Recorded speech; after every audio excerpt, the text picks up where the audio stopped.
چین کے صوبہ شنگھائی میں ایک انوکھا مقدمہ سامنے آیا جہاں ایک جوڑے نے بچے کے خاندانی نام سر نیم پر اتفاق نہ ہونے کے باعث عدالت میں طلاق کا کیس دائر کر دیا۔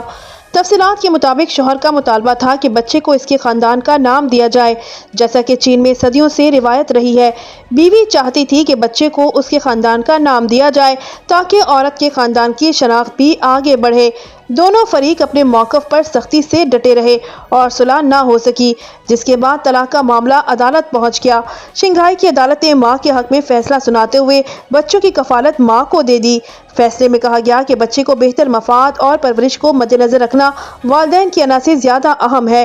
اگرچہ چین میں روایتی طور پر بچوں کا خاندانی نام ہمیشہ والد کے ساتھ منسوب کیا جاتا ہے، لیکن حالیہ برسوں میں زیادہ سے زیادہ جوڑے بچوں کو ماں کا خاندانی نام دینے لگے ہیں، خاص طور پر دوسری یا تیسری اولاد کے ساتھ۔